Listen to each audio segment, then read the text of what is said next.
What's up, guys? Just taking a ride today for the hell of it. I haven't ridden in a couple of days. I want to talk today about a question I get asked a lot, and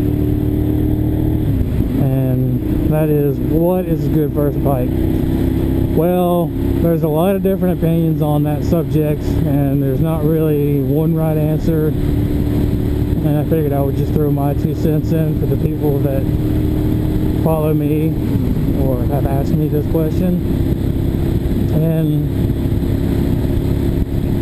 the first thing I'm going to say is it depends on what kind of bike you want. You know, if you're wanting more into the cruising bikes, then I mean, the only thing I can say about that is just don't go out there and buy a 1600cc big cruiser. You know, you don't want to do that, and don't buy anything new. Oh shit, that pole was bent in half. Anyway, don't buy anything new, regardless of whatever kind of bike you're wanting to get. And that was some of the best advice I've gotten.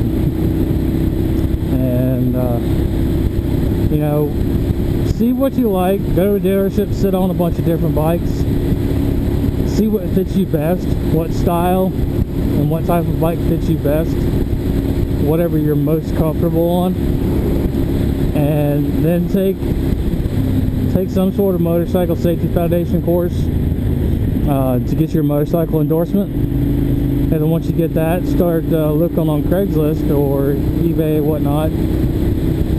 Find you a good used motorcycle, ride it for 6 months to a year, and after that time period, you'll be more apt to pick something that you're gonna like, especially if you're gonna buy something new. You're gonna know, you know, what you do and don't like about certain types of bikes. So, and that's the best way to go about it, is just to get something used. And you know, 90% of all riders, you're gonna have at least one little fall or one little tiny incident, but it's gonna scratch up your bike or something or another, break something.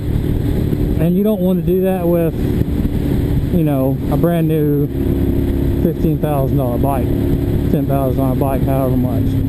You don't want to do that. So that's why everybody says get something used. You know, some riders may have more falls than others. I've been lucky to only have one spill in my first 6 months. So I was lucky there. And it was a stupid mistake. It was uneven pavement, and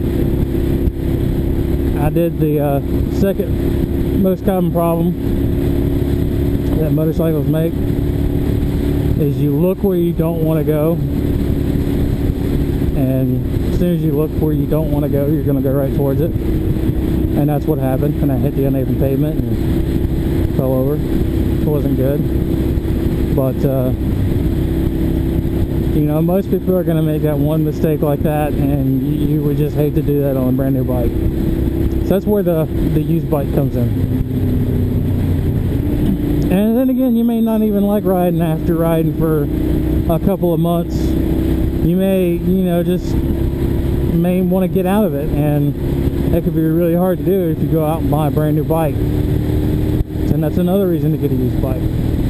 Now, for the people that want to continue after that 6 months to a year, however long, I mean, until you feel you're proficient enough to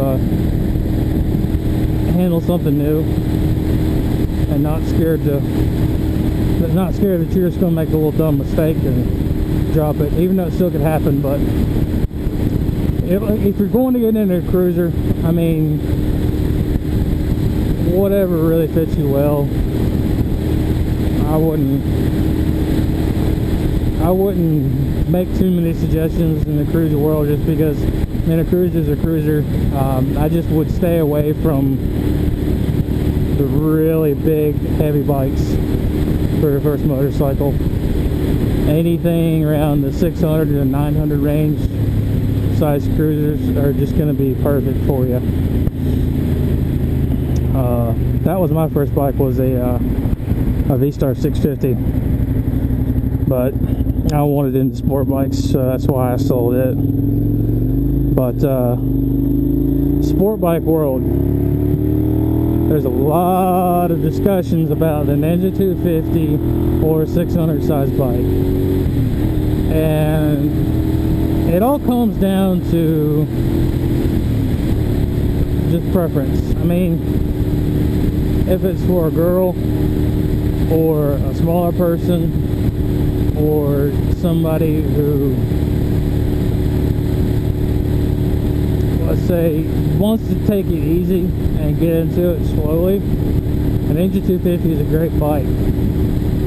It's really maneuverable, it's really light, you know, it can do highway speeds all day long.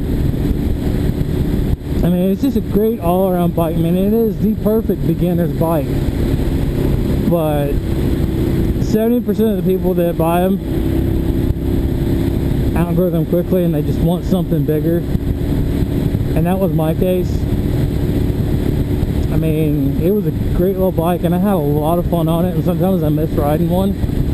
But I just wanted something bigger, something to do longer trips on. Something I could put luggage and ride 2-up on. I rode 2-up on the 250, and I mean, it was manageable. I wouldn't say it was the safest feeling in the world, but I mean, it's perfectly doable all day long to ride 2-up on a 250. But I mean, like I said, a Ninja 250 is a great all-around starter bike. Anything above the 07 year, I mean, it looks great. It's easy to maintain. It's a simple bike. Like I said, it's fun. It's really maneuverable. I mean, I can't really say too many bad things about it. It's just that people outgrow it. You know, it gets small, and people just want something bigger. So that's one of the main reasons people, you know, either say no, don't go with the 250 or something like that. Now, if you don't want to go the 250 route and you want to start off with a bigger bike, the only advice I have to say is stay away from like the super sport bikes, like Kawasaki's ZX6, ZX9, 10s, and all those. The Gixxers, stay away from those. I mean, not only are they, you know, a lot of motorcycles to handle for somebody that's new, but insurance is going to be outrageous on them.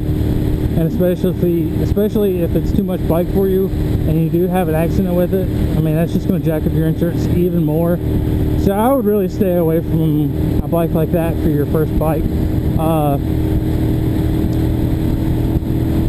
The GSX bikes from Suzuki are great starter bikes. The GSX 650s, the Ninja 650 from Kawasaki, any of the V-Storms. I mean, those are great touring bikes. The V-Storms, the KLR 650. If you're into dual sports, and this is SB, this is a great bike. I mean, it's really docile in my opinion. I mean, it's got a good amount of power and good amount of torque. I mean, it's just a big V-twin 650 sport bike. You know, it's not an inline engine like most of the sport bikes are, but I mean, it's a great bike. I mean, anybody can start out on one of these, no problem. You know, I wouldn't hesitate a minute to recommend a SV to somebody looking into getting the motorcycles. But I mean, it's all a matter of what fits you best, like what you're most comfortable on, and that's the main thing it comes down to. Because if you're not going to be comfortable on it, you're not going to keep it long, and you're not going to be happy with it. So that's the main thing to consider when you're out looking for your motorcycle. What fits good, what feels good, what you're most comfortable on. And if you go that route and stay away from, you know, like high-end sport bikes, and stay away from big heavy cruisers, then I think you know, you won't have too many problems enjoying getting into motorcycles, because you don't want to get in over your head right away. You'll get burned out on it, and you just Alright guys, well thanks for watching this little video I put together here. Like I said, it's a question I've been getting a lot, and if I made any sense in this video and you got anything out of it, just leave me a comment. You know, tell me what was your first bike. Oh, there's a big hole there. Tell me what was your first bike, how long you had it, you know, because I had my V-Star 650 Cruiser for I think 3 months, and then I just decided I wanted to get into sport bikes, so I bought the 250 because I wanted to get into sport bikes a little slow. I just wanted to take it easy. I didn't want to hop onto a 600 size bike right away, so I got the 250 and I had it for probably 6 months, and now I have the SV. So just leave a comment, you know, your opinions on first bikes or questions, and thanks for watching.